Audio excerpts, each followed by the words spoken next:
An filɛbaaw ni an lamɛnbaaw k'aw bɛɛ lajɛlen fo k'aw bɛɛ lajɛlen waleɲuman dɔn bi ye sibiri ye mars kalo tile 28 san 2026 bi tilegan in na ani minakakaw ka turupu olu ye baara min kɛ Tumutukaw fɛ biennale hukumu kɔnɔna na an ka saraba bɛna kɛ o ye tajiko gɛlɛya min ye kuranko gɛlɛya jiko gɛlɛya ka taa se balo sanbaliya ma an n'an da don nin bɛɛ lajɛlen na seko ni dɔnko minisiri Mamu Dafe olu kunbɛn nin waati na Buguni kan biennale a minɛnw kan ka taa di olu ma sabula san wɛrɛ biennale kan ka kɛ Bugunikaw fɛ yen Segu fɛrɛkɛnɛba kɔnɔna na nin waati na festival Sud Niger ɲɛnabɔbaw olu yɛrɛ bɛ lajɛ min bɛ tali kɛ u ka san nun donni na ka kɛ ni ɲinan san seko ni dɔnko ye baara mun bolo dalen olu bolo surɔ ɲɔgɔlɔn bɔra min kɛra ɲɔgɔlɔn belebeleba ye min ye Famara Berete ale bɛ Segukaw fɛ yen ale na dɔ ɲɛfɔ an ɲɛna o la Keba Jalo ale bɛ Bugunikaw fɛ yen nin waati na ka se ka ɲɛnɛfɔli kɛ o fana min mana bɔ o fana na aw n'o sɔrɔ kɛrɛnkɛrɛnnenya la Falaye Keyita ale ni ne anw na taa o janjo la jani maaw kɔni bi bɛɛ sen bɛ karakala han ni maa min nana i n'a fɔ an kɔ yan tilegan in na Falaye an t'a bila dagirinda la koyi taji sɔngɔ gɛlɛya an b'a daminɛ n'o ye bɛɛ kun sigilen don ka min kɔnɔ n'a jɔrɔna tun bɛ maaw la Falaye a kɛra surɔ Mali télévision so b'a la ja bɔra k'a yira sa k'a fɔ ko jɛkulu kɛrɛnkɛrɛnnen min sigilen don taji sɔngɔko kunna an ka jamana kɔnɔ ko ka kɛɲɛ n'u ka kunnafoni sɔrɔlenw ye mars kalo tile 20 san 2026 mars kalo min ye sɔngɔw ye olu bɛ cogo min na bi ka kɛ ni sɔngɔw sigicogo kura ye an ka jamana kɔnɔ min bɛ daminɛ kabini surɔ nɛgɛ kanɲɛ fu waati ko o de filɛ nin ye feerefɛn minnu don a bɛ tali kɛ essence la Falaye ni yɛrɛ de nata ye dabaliban ye dɛ gasoil sɔngɔ ka ca ni essence ye koyi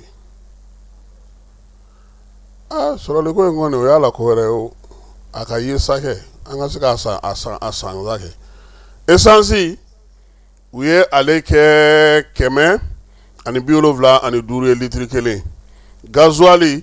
ale ye 804 ye a fɔ masa ko jezi maaw ma min ye gazi kɔni sɔngɔ ye sa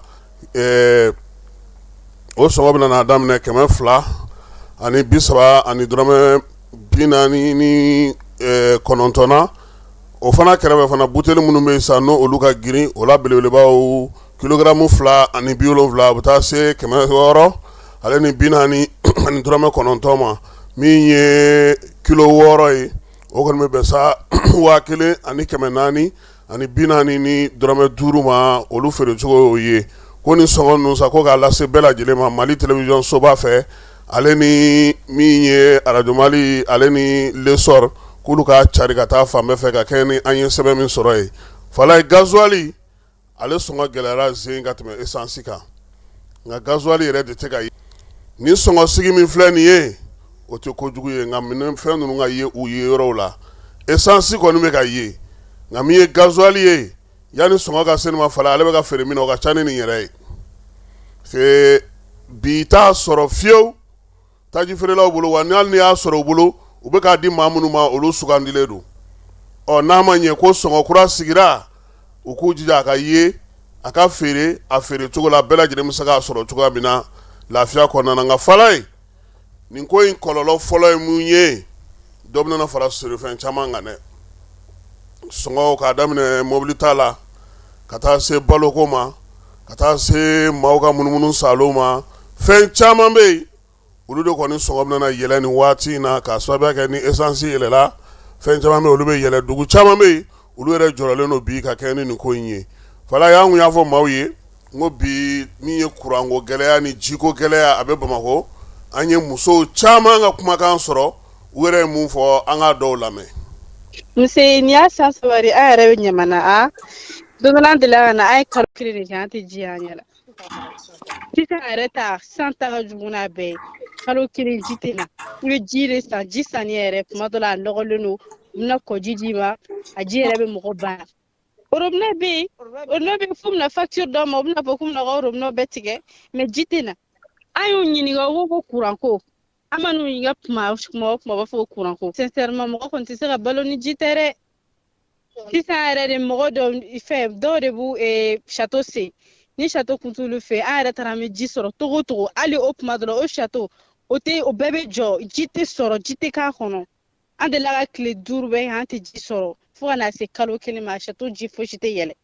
A kuma yɛrɛ tɛ se ka kɛ an bɛ si an ɲɛna an bɛ tila an ɲɛna ji tɛ ka sɔrɔ yɛrɛ de ji tɛ ɲamana fan si nin ne san 1 de ye ɲamana yan nɔ non c'est pas la peine a kuma yɛrɛ tɛ kɛ musow sɛgɛnnen bɛ muso kɔnɔmaw donnen de bɛ ji la 2 heures 3 heures musow de ye aran na ji t'a la maɲumako la ji t'an bolo courant t'an bolo an bɛ maɲumako la SOMAGEP mɔgɔw bɛ tila ka na tugun an ka robinet tigɛ masa o ma ɲamana tɛ Mali dɔ ye wa o ma munna u b'a fɔ k'u b'aw ka robinet tigɛ ne m'a dɔn ne y'u ɲininka o donna n ko bɛna tigɛ n ko robinet yɛrɛ kalo 1 filɛ n ka tɛ ka na n ko ji tɛ na château la a tɛ na fan si fɛ k'olu yɛrɛ t'a dɔn ko min don k'olu ka chef ko ka n'a tigɛ u y'o de kɛ ka ne jaabi olu yɛrɛ t'a dɔn an bɛ ka tigɛ kun min na ji yɛrɛ bɛ tigɛ n'a sɔrɔ an bɛ ka consommation kɛ consommation 0 a ɲamana bɛɛ b'a témoin cɛw dusu kasilen don musow dusu kasilen don wotorontigiw de bɛ bɛɛ ka so da la wa ji ɲumanw tɛ c'est des eaux malpropres an t'a dɔn m'a ɲɛf'i ye cogo min quoi Tɔɔrɔ in na mɔgɔw bɛ taa ji ta u ka so minnu ka mɔgɔw bɛ Banagabugu ni Falajɛ ni fɛnw na mɔgɔw bɛ ka taa ji ta yen de ani minnu bɛ ka wotorotigi ta bariko ɲɛ kelen o ye 250 ye o ji ɲuman yɛrɛ fana ta ye vraiment u k'u ɲɛsin ɲamana ma u k'u ɲɛsin ɲamana tabakɔrɔ ma ATT-bugu de surcroît ji tɛ mɔgɔw bolo yan nɔ bɛɛ de tɔɲɔlen don hali ne sigiɲɔgɔnkɛw ni su kora u bɛ na ne ka da kɔn an bɛ ji min minɛ kɛ u bɛ ji dɔ ta o de la mɔgɔ si tɛ ko la an tɛ ji min k'a fa n'a fɔra an tɛ ka courant sɔrɔ n'a fɔra ji fana t'an bolo mɔgɔ yɛrɛ bɛ se ka sigi ka sɔrɔ ji tɛ yan tabakɔrɔ ji tɛ tabakɔrɔ fan si an ye cri d'alarme kɛ ka fɛn bɛɛ kɛ ka SOS lase ka fɛn bɛɛ kɛ. Bon franchement Djibo kɔni a taara ka fɔli yɛrɛ de dan sisan parce que mɔgɔw yɛrɛ bɛ taa baarayɔrɔ la i bɛ miiri i ka denbaya la comment elles vont faire pour survivre parce que y a pas d'eau tant que ji tɛ survie tɛ an dun ka ɲɛgɛn nin bɛɛ ye tubabu ɲɛgɛnw de on sait pas comment faire et puis l'eau mun bɛ feere ça coûte très cher et puis c'est malsain aussi ji ɲɛnama tɛ parce que on est obligé k'a san on n'a pas le choix parce que ça fait maintenant 45 jours robinet tɛ mankan yɛrɛ bɔ ji tɛ tonti. Assalamu alaikum Kasim Traoré an baraka ne tɔgɔ ye Baraka Jara ne bɔ Ɲɔnɔ kilomètre 17. Assalamu alaikum SOMAGEP Kalaba ase musow de don Kalabankura ase vraiment an ka jiko situation n'aw m'a lajɛ de a gɛlɛyara an bolo dɛ depuis sunkalo an bɛ kɔtɔkɔ la ji la an tɛ ka ji sɔrɔ ka na seli bila a la ji tɛ ka sɔrɔ ɲɛgɛn kɔnɔlaw kasa bɔlen don tobili ji tɛ ka sɔrɔ mini ji tɛ ka sɔrɔ fosi an sɛgɛnna dɛ walahi an sɛgɛnna vraiment donc an b'an ka degun ta an b'a ɲɛsin aw la a k'a lajɛ awɔ state bɛɛ ye ka fɛn forage sen i bara woro min bɛ anw minnu bolo a tɛ ka sɔrɔ yɛrɛ hali goutte kelen wa an bɛ taa ara minɛ forage in fana la ji tɛ ka sɔrɔ a ma nɔgɔn dɛ denbatigiw de y'an ye denmisɛnninw bɛ taa ekɔli la dumuni ko a ma nɔgɔn yɛrɛ de donc a y'an ka situation lajɛ vraiment a bɛ diya an ye wala o de don an jigi k'aw ye aw ka an dɛmɛ vraiment sinon an sɛgɛnnen don yɛrɛ de parce que depuis 22 heures i b'i sigi woromɛ kɔrɔ la i tɛ siyo ɲɛ kelen sɔrɔ bi kɔni y'a 3 jours fosi ma na hali goutte kelen a ma na woromɛ kunkolo fɛ wala o de don d'accord aw k'an bɛn merci. Assalamu alaikum an su tonton Kasim somɔgɔw kɔni baasi tɛ yen ne de kun ye weleli kɛ sɔgɔmada in na Mamari Bugukaw. Voilà, au fait an ka problème ye min ye depuis sunkalo daminɛna an tɛ ka courant sɔrɔ sunkalo daminɛna fo ka ban an ye sun tigɛ ni courant siɲɛ 3 dɔrɔn de hali o siɲɛ 3 a bɛ na 18 heures 22 heures 21 heures a bɛ tigɛ an t'a ye bilen fo dugusajɛ 2 heures du matin n'o nana a bɛ heure 2 3 kɛ 4 kɛ a bɛ tigɛ tuguni ni wagati ninnu na yɛrɛ an bɛ 24 heures de kɛ dibi la ni courant nana a bɛ heure 2 3 kɛ tuguni a bɛ tigɛ donc an tɛ ka foyi de faamuya n'o tɛ courant bɛ Sebeni kɔrɔ jusqu'à Uganda courant bɛ yen mais ka daminɛ an ka yɔrɔ la courant tɛ ka sɔrɔ an t'a dɔn problème min bɛ yen walayi anw yɛrɛ de sɛgɛnna ni wagati ninnu na fo k'a faga alors que an y'a jateminɛ tɔw ka yɔrɔ la ça va courant bɛ Lafiyabugu ça vient en temps normal n'a nana 6 heures 15 heures a bɛ tigɛ 23 heures a bɛ na Lafiya bugukaw sɛbɛnni kɔrɔkaw u ye 48 heures de kɛ seli la courant b'u bolo. Anw dun ka courant nana seli don 5 heures ka tigɛ 7 heures an m'a ye fo dugusajɛ 2 heures du matin an ye courant sɔrɔ. Seli tile fɔlɔ ni tile filanan bɛɛ an y'a bɛɛ kɛ dibi la. Ne yɛrɛ ka sogo caman tiɲɛna frigo kɔnɔ parce que ne y'i don kalifa voisins na panneau bɛ mun bolo. Minnu ma se ka ta voisins fɛ minnu tora frigo kɔnɔ o bɛɛ kumuna. Vraiment an mago bɛ solution la an b'a fɛ i ka n ka information passer Ala k'aw mɛn a ka baaraw la. Merci beaucoup.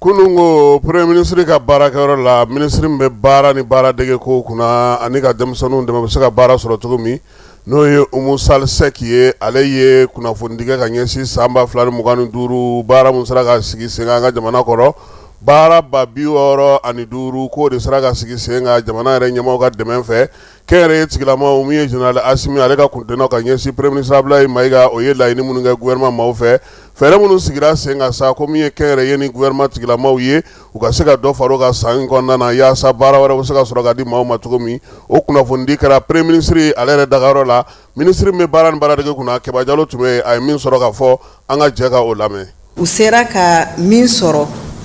san min tɛmɛna min ye san 2025 2025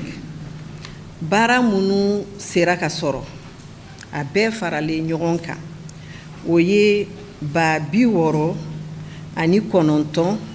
ani 298 o kɔnɔna la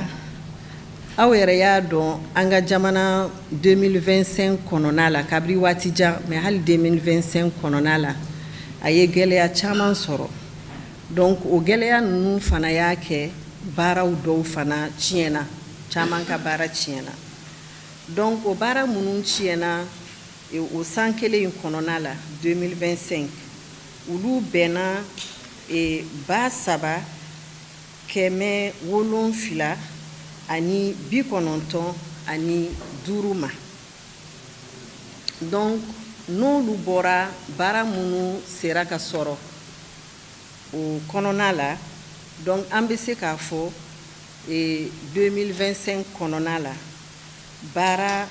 65,503 olu de sera ka sɔrɔ gouvernement fɛ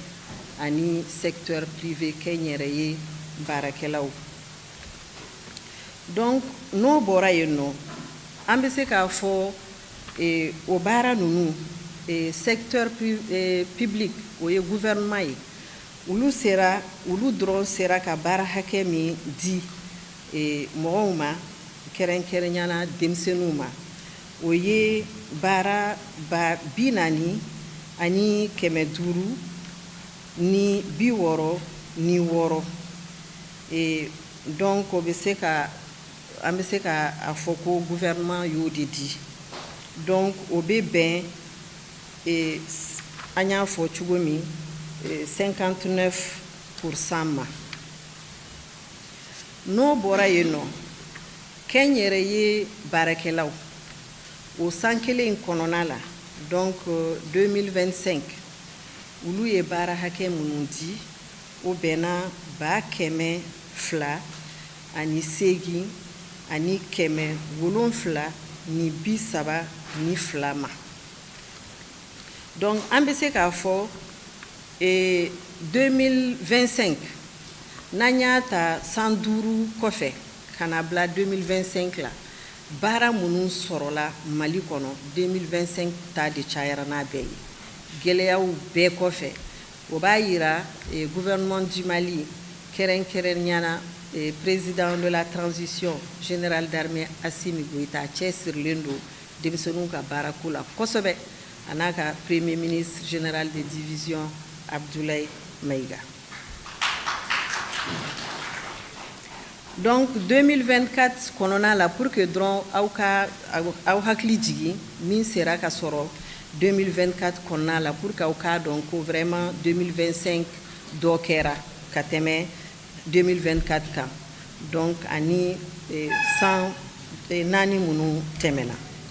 Donc 2024 baara hakɛ minnu sɔrɔla a bɛɛ lajɛlen bɛ bɛn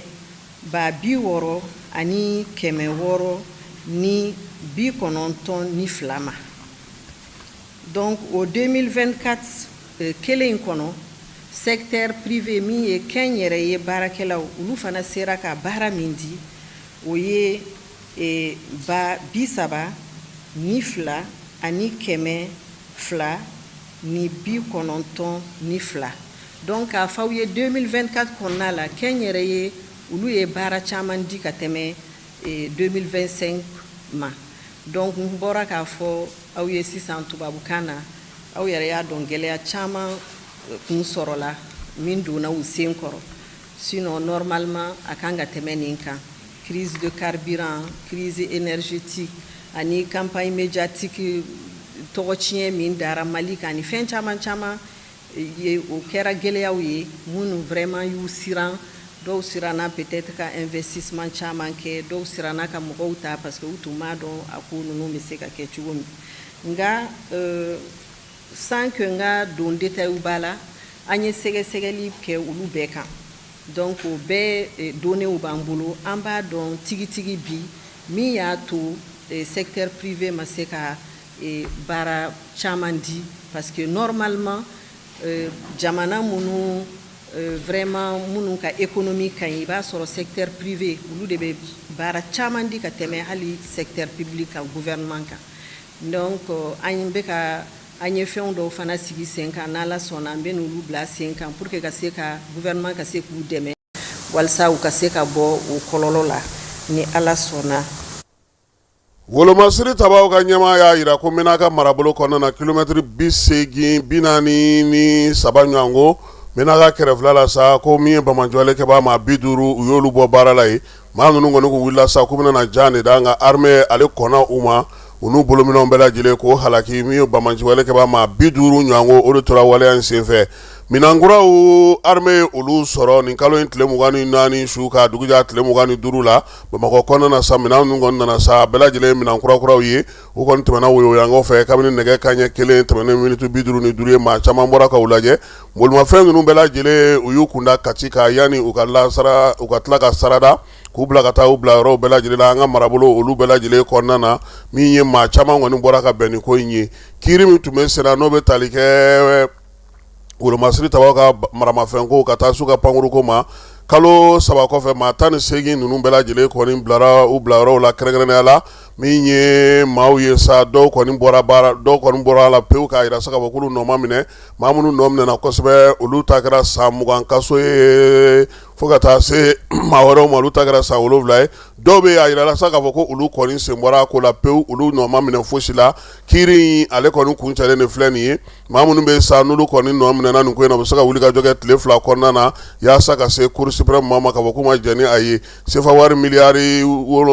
3 u kan ka o sara min ye miliyari 11 min tununna ni ɲɛma ye a ko la dunko juguya ni yuruguyurugu sira fɛ i n'a fɔ kununko an y'a latigɛ cogo min na ka ɲɛfɔli kɛ aw bɛɛ lajɛlen ɲɛna fala ye bi min ye Bamakɔ kɔnɔna na jɛrɛjɛkulu olu farala ɲɔgɔn kan n'o ye fasodenw ka jɛkulu ye ko wuli ka jɔ ka kɛ sa yaasa min ye jamana yɛrɛ kɔnɔna na fɛɛrɛ kɛrɛnkɛrɛnnenw bɛ se ka sigi sen kan cogo min na baloko ɲuman o bɛ se ka kɛ cogo min na an ka jamana kɔnɔ lakana o bɛ se ka sigi fana min ye jɛkulu ye sa n'o o ye civilian conflit ye n'o ye civique maaw ye olu ni senapu olu de bolo di ɲɔgɔn ma sa ka se ka barosigi kɛ barosigi min ye maa caman fara ɲɔgɔn kan baɲumankɛ tɔn jamanadenw ka tɔnjugu ale ni lasigiden minnu b'an ka jamana kɔnɔ fɛɛrɛ kɛrɛnkɛrɛnnen jumɛn bɛ se ka sɔrɔ musow ni denw bɛ se ka lakisi cogo min na sigida baara olu kɛcogo ɲuman na min ye kibaruya sanumanw ka se ka olu di mara min bɛ sa n'o ye Jiniya Sɛni ye ni ale yɛrɛ ye ko in ɲɛmaa ye ale ye ɲɛfɔli kɛ ka taa fara maa min tun bɛ panel la n'o tun bɛ ka kuma lase kɛ maa ma n'o cogo la an ka jɛ ka olu bɛɛ lajɛlen lamɛn Keba Jalo ale ka kuma bara la.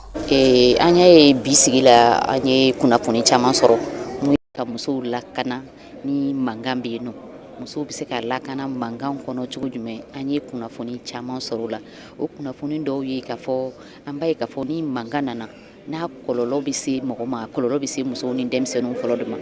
Donc o kɔlɔlɔ bɛ se ka bali cogo di? Caman bɛ se ka bɔ o kɔlɔlɔw la cogo di? Kunbɛnni jumɛnw bɛ se ka kɛ pour que ka kɔlɔlɔ ninnu ka se ka caman b'u la. Donc u ye kunnafoni d'an ma k'a fɔ système dɔw b'u bolo, o système bɛ laɲiniw kɛ yani mankan ka juguya k'a lajɛ kɔlɔlɔ min bɛ se ka s'u ma, u bɛ se ka dɔgɔya cogo jumɛn? U ye kunnafoni d'an ma. U ye kunnafoni d'an ma fana k'a fɔ musow bɛ baara mun na pour que o bingani wale minnu bɛ ta ka ɲɛsin musow ma ni mankan bɛ, musow bɛ se ka bɔ o kɔlɔlɔw kɔnɔ cogo jumɛn? Donc an y'a ye k'a fɔ kuma kɔnɔna la u ye a fɔ ni musow yɛrɛ bɛ se ka baara jumɛnw de kɛ pour que k'olu bali. O baara dɔ ye ka kunnafoni di pour que ka a bali. Musow bɛ se k'o baara kɛ. Musow bɛ se ka jumɛn fɛnɛ kɛ? An y'a ye k'a fɔ muso dɔw yɛrɛ bɛ k'a kɔnɔna la. O muso ninnu olu bɛ se ka bɔ a kɔnɔna la cogo jumɛn pour que a kana fɔ ko musow yɛrɛ bɛ sen bɛ bingani wale ninnu na. Olu bɛ se ka bɔ o kɔnɔna la cogo min na. An y'a ye k'a fɔ fana ni musow ye kunnafoni di u bɛ se ka kalan fɛnɛ kɛ musow kunna. U tɛ minnu dɔn u k'olu dɔn n'i u ɲɛ bɛ gɛlɛya in natɔ la u bɛ se k'u yɛrɛ tanga a ma cogo jumɛn? Donc an y'o faamuyali kɛ bi lasigi in na pour que ka caman bɔ ni gɛlɛyaw bɛ na o bɛ kunbɛn cogo jumɛn pour que a kana kɛ kɔlɔlɔba ye musow kan. Alors an bɛ kɛnɛ mun kan bi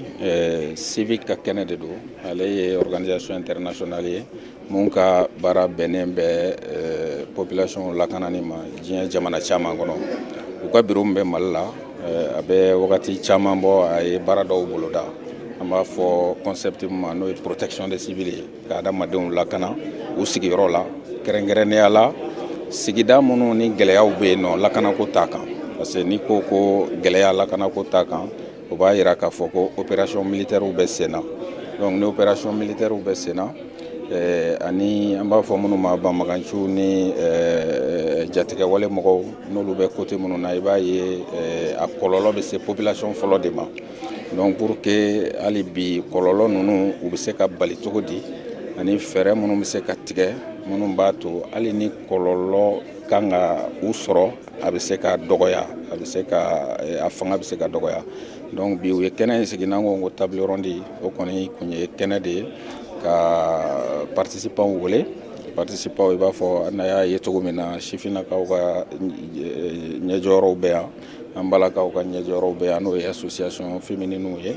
partenaires internationaux n'o fana tun bɛ yan k'o fara an yɛrɛ ka jamana institution baw kan minnu ka baara bɛnnen bɛ an b'a fɔ min ma ko alerte précoce ka lasɔmini kɛ ka kunnafoni cari mun b'a to fɛn minnu n'an k'u ma ko crise ko balalenw ni kɔlɔlɔw b'u kɔfɛ olu bɛ se ka kunbɛn cogo min na. Donc sɔgɔmada fɛ baro kun don ka hakili falen falen kɛ mun b'a to hali bi baara minnu bɛ sen na population ka lakanani bɛ se ka don ba la hali bi parce que caman kɛlen don autorités a yɛrɛ b'a ye sensibilisation bɛ kɛ tuma bɛɛ mais o bɛɛ kɔfɛ baara bɛɛ n'a taabolo don bolo bɛɛ n'a dayɔrɔ don baara minnu don a ka gɛlɛn kosɛbɛ parce que n'i ko k'i ka lakana sabati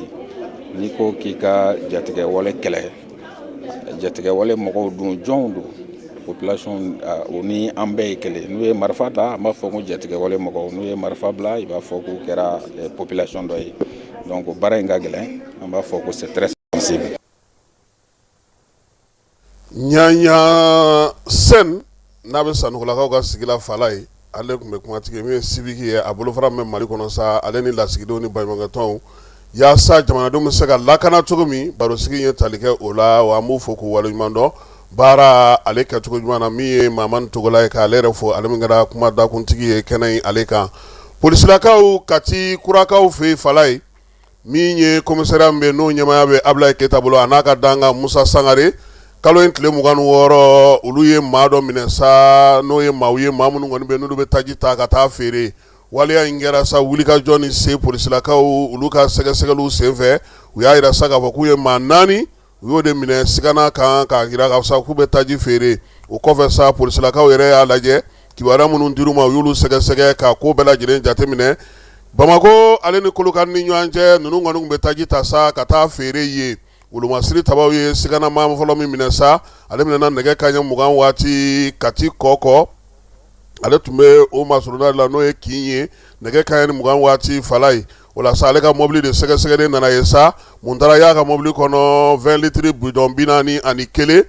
o ye taji o b'a kɔnɔ barigon kelen litiri 200 b'o kɔnɔ n'o ye taji ye min ye litiri 1020 o fana yera kun taji o bɛɛ lajɛlen yera maa kelen kun siganama in ale fana minɛlen a ye anw dɔgɔ fɔ Falaye a y'an kɛ je ye n y'a sɔrɔ Sise la a ye jele fili an ma AK n'o ye san 24 ye o b'a la MD si bɛ san 43 la o b'a la DK 33 KD ale bɛ san 31 na ni maa naani bɛɛ lajɛlen bɛ finitigilakaw ka lasagoli hukumu kɔnɔna kɔfɛle tɛmɛnen kɔfɛ sa olu ka sɛgɛsɛgɛliw bannen u y'u ta wodi tribunalakaw ma wolomasiri tabaw kɛrɛnkɛrɛnnena polisilaka minnu bɛ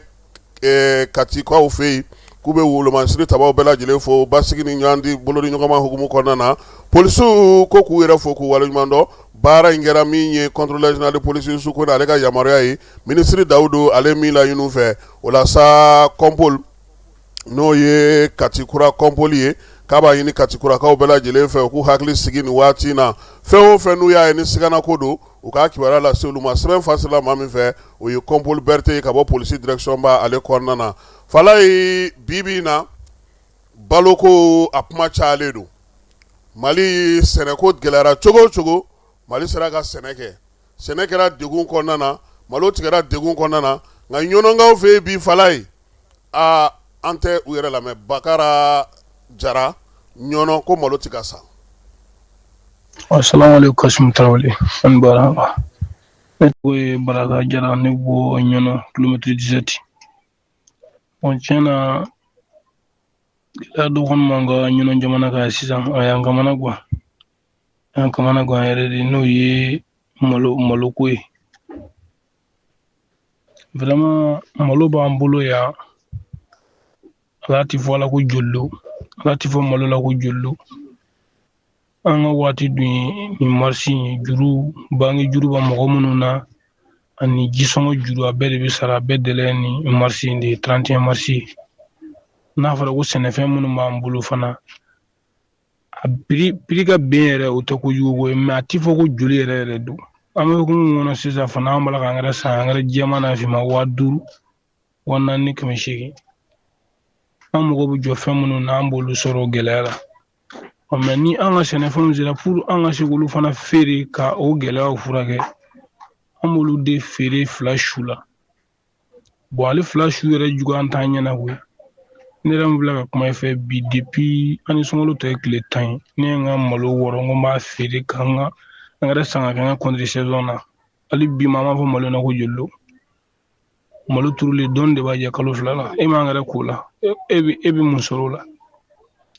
tiɲɛna a y'a lajɛ an ka kuma jamana ɲɛmɔgɔw fɛ u ka sɛnɛkɛlaw ka ko ta ba la sinon kɛrɛnkɛrɛnnenya ɲɔnɔ gɛlɛya b'an kan dɛ gɛlɛya b'an kan yɛrɛ a dɔn tɛ an y'a mɛn k'a fɔ ko jamana ɲɛmɔgɔw ye sira di jagokɛlaw ma k'u ka taa balo ta ko kan k'u ka balo ɲini ka don n'a jamana kɔnɔ sɛnɛkɛyɔrɔ b'a ka jamana ka yan'a ka taa balo ta ko kan a b'a ka jamana kɔnɔ ta lajɛ n'a sɔrɔ a b'a bɔ a b'a san n'a ta a bɛ taa ta ko kan mais malo b'an bolo yan n'aw taara malo ta ko kan a dun juru tɛ ka to sarabali tiɲɛna Kasumu ɲɔnɔnkaw an degun ma bi dɛ an degun mais kuma da de t'an bolo kuma da foyi t'an bolo ci ɲɔnɔ jamana bɛ lahalaya min na a dogon tɛ mɔgɔ si la gɛlɛya bɛ mɔgɔw kan mais kɛrɛnkɛrɛnnema ka sanga ko minnu b'an fɛ yan nɔ ɲɔnɔ jamana in kan bɛɛ bɛ siran i y'a faamuya a kɔni an b'a ɲini a fɛ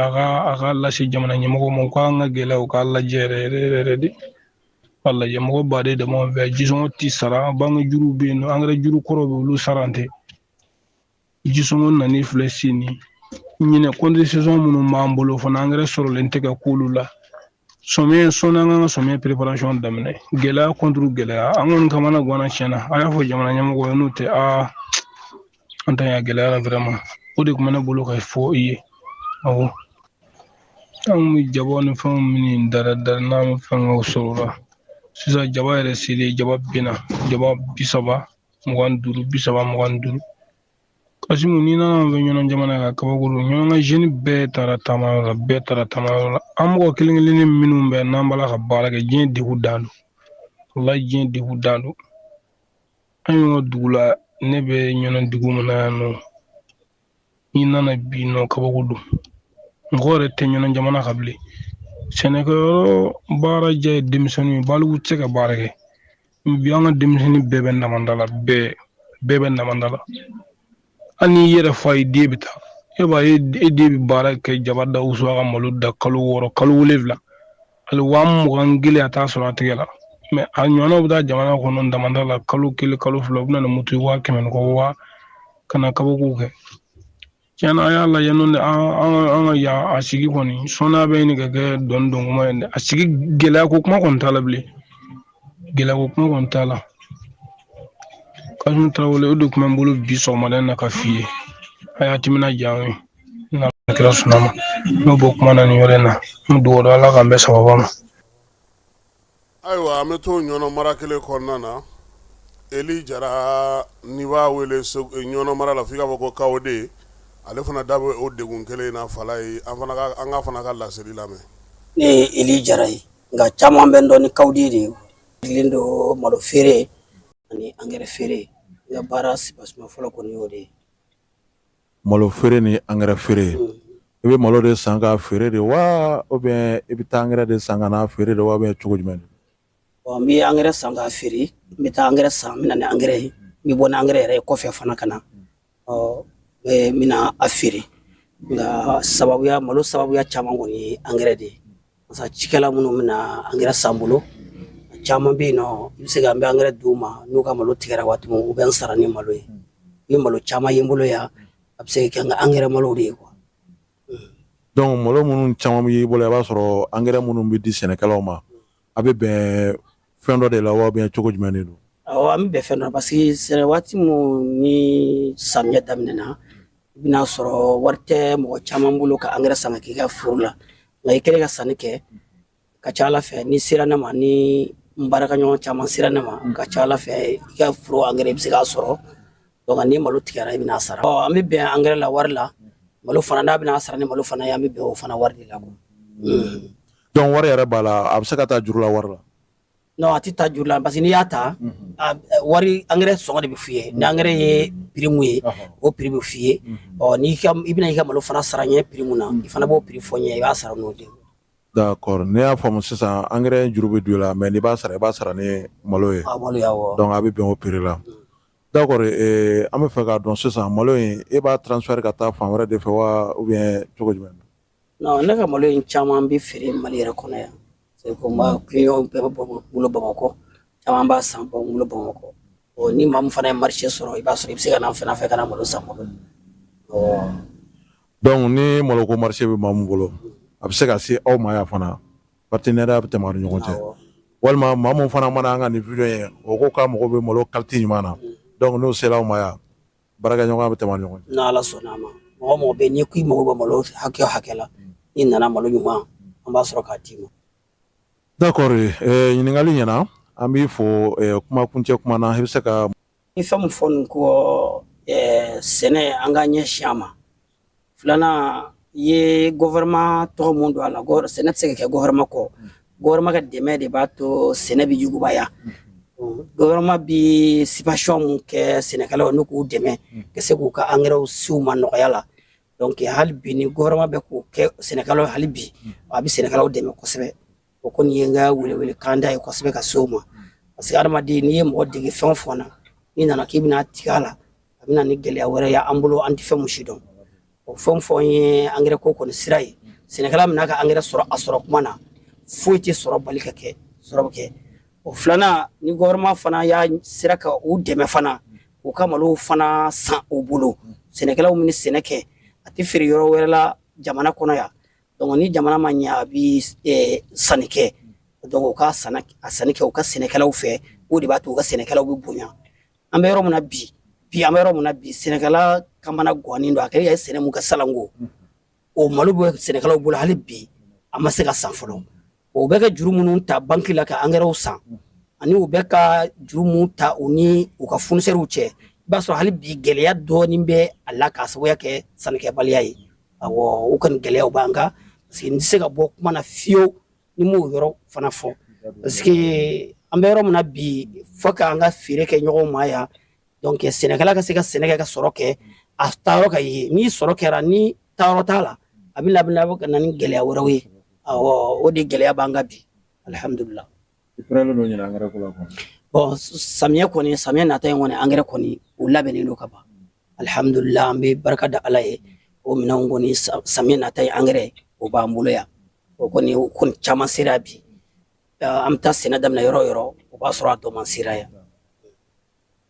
Entreprise ye entreprise familiale ye donc depuis ne kɔni ma depuis n tɛ kodɔn baara in kɔni daminɛna fo ka n'a kɛ n donna a kɔnɔ mais n bɛ se ka kuma ni mun kɔni ye ka daminɛ année 2000 donc entreprise kɔni fanga sɔrɔ la kosɛbɛ fo ka na se bi ma. Donc e yɛrɛ bɛ mun kalama ka daminɛ 2000 ka na sisan la donc a ka ni entrepreneur ye baara ye fanga sɔrɔ kɔnɔna na d'accord an to ye ka Eli Jara fo ɲɔnɔ mara la ɲɔnɔnga n'a cɛ n'a muso n'a denmisɛn k'a bɛɛ lajɛlen fo min ye Kawode Eli k'an b'a yɛrɛ fo a n'a ka baarakɛlaw bɛɛ lajɛlen an bɛ to Segu mara kɔnɔ ka taa Segu dugu kɔnɔ kɔrɛ n'o ye Seko ni dɔnko sigiyɔrɔba ye Segukaw fɛ n'ale bɛ festival Side Niger sigi sen kan san o san a kɛra san fila o san fila ye sa fala ye ko festival Niger nata o bɛna daminɛ janvier kalo san wɛrɛ janvier kalo tile 26 ka taa bila tile 31 na a bɛ kɛ Segu ntɛnɛn na yan'o cɛ ɲinan san baara bɛ cogo di kɔrɛ maaw bolo sura u y'o daminɛ ni ɲɔgɔlɔnbɔ ye ɲɔgɔlɔnbɔ min n'o kɛra acte 7 maaw fɛ kɛrɛnkɛrɛnnenya la welewelekan don ka ɲɛsin jamanadenw ma yaasa an bɛɛ lajɛlen bɛ se k'an jɔyɔrɔ ta cogo min na maliden ɲumanya kow ta nasira fɛ an ka tabiyaw ka taa daminɛ Sunjata tile la fo sisan n y'a f'i ɲɛna cogo min na Nfamara Berete ale bɛ Segukaw fɛ yen a ye min sɔrɔ an ka jɛ ka o filɛ.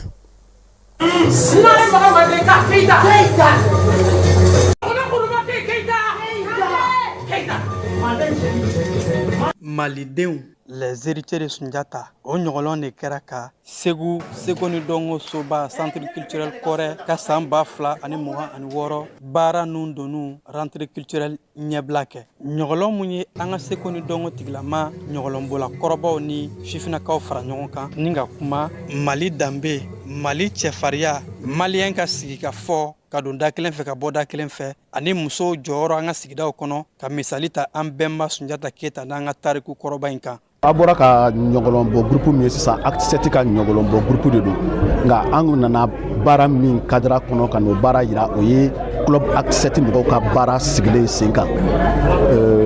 baara in an kumana min kan an b'a fɔ n ko maliden ɲumanw an ye kunun ta ka na n'a ye bi la k'a fila da ɲɔgɔn kɔnɔ k'a lajɛ yali kunun an ka maakɔrɔw tun bɛ cogo min yali anw bɛ ten bi wa mun de bɛ ka na ni dengun ni bɛnbaliyaw ye an ni ɲɔgɔn cɛ donc an kumana olu de kan bon kɛrɛnkɛrɛnnenya la an bɛ welewelekanw de bila ka taa maaninfinw ma an ka se ka kɛ fasoden ɲuman ye an ka faso kanu ka faso kanu walew kɛ min bɛ se ka faso in bɔ nɔgɔ la. Nin dɔfɔ kan ka kɛ kalanbulon ye maliden bɛɛ lajɛlen bolo yaasa an b'an sinsin dɔfɔw kan ka siniɲɛsigi baara o de la centre culturel kɔrɛ ye bolo ɲɛsin ɲɔgɔlɔn in ma k'a bɔ k'a yɛrɛ maaw la. San o san centre culturel kɔrɛ ani groupe GCAC membre tɔw n'o ye institut kɔrɛ des arts et métiers la fondation festival sur le Niger o bɛ jɛkulu kɔnɔ n'a bɛ fɔ o ma groupe kɔrɛ art et culture an bɛ nin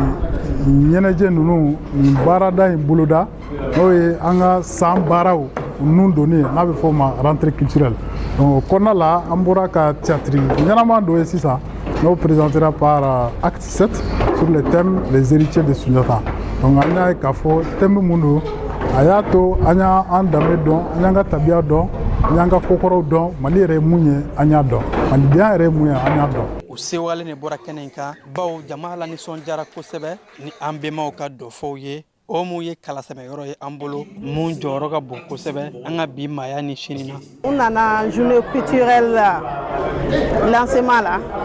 donc après c'est un bɛnna ni prestation min ye o ye tutu théâtre u ka message bolila jumɛn kan maliyɛn dɔw ka bɛn maliyɛn dɔw ka kɛ kelen u ka ɲɔgɔn minɛ nafa tɛ kɛlɛ la an bɛɛ de kan ka jɛ bɛɛ kan k'i jɔyɔrɔ fa Mali ko la Mali jɔyɔrɔ ko la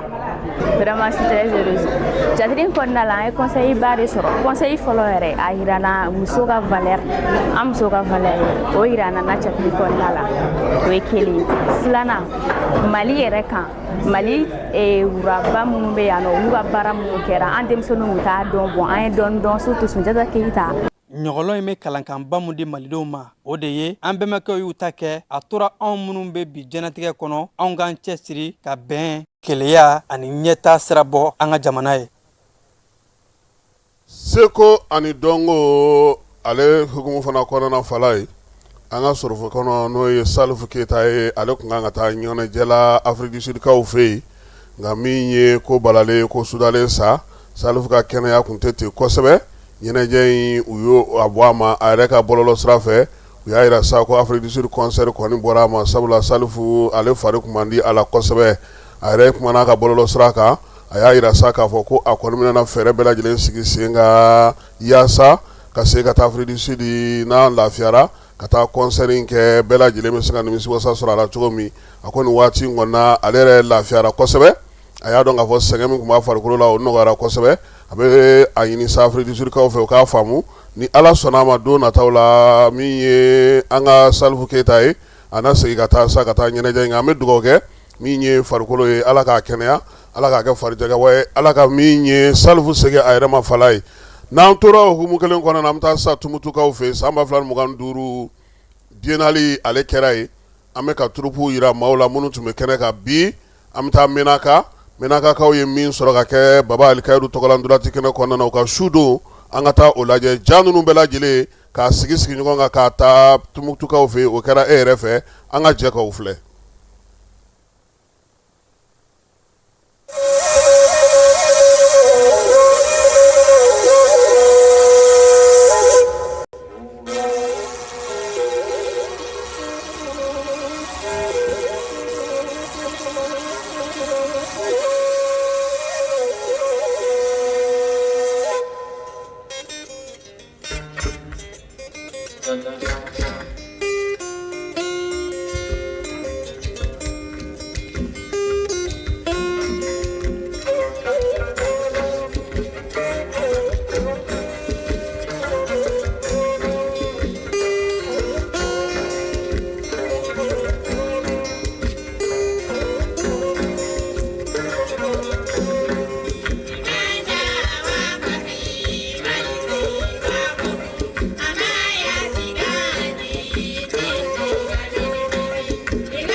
a fala ye menakakaw u ye gwange ɲinan woyi an famana menaka ma waati min moti menaka kuma se ka ni ɲɔgɔnna kɛ dɛ jiri mɔgɔ ka kuma na ko bɛɛ y'i jɔ i jɔyɔrɔ la tumutukaw fɛ tiɲɛ don han bɛɛ y'i fasa fili an b'a fɔ san ko n'ala sɔnna a ma sibiri wɛrɛ min ye bɛɛ dan n'o ye Buguni ye an bɛna o yira maaw la n'ala ye sibiri wɛrɛ yira an na ka dugawu don kɛ sa bi yɛrɛ Buguni biennale maɲɔgɔnlɔn bɛɛ lajɛlen kan ka ta ka taa di Bugunikaw ma bi fala ye b'a dɔn nin waati na maaw bɛ k'u kunda u ka ndolati terrain kan ni baara in kan ka kɛ min na minisiri yɛrɛ sera kɛnɛ kan ka ban ani a nɔfɛmaw bɛɛ lajɛlen ni kunnafonidilaw Kiba Jalo ale b'o ko kɛnɛ kan ni min sɔrɔl'o la Famara ale bɛ Segu sɔɔni sisan anw yɛrɛ bɛ Sibi sira ta ka dugawu don kɛ bɛɛ fɛ yaasa tile hɛrɛ Ala k'o d'a ma Ala ka hakili ɲuman d'an bɛɛ lajɛlen ma sini kɛnɛ laban Ala k'o d'a ma a k'an bɛɛ waati wɛrɛ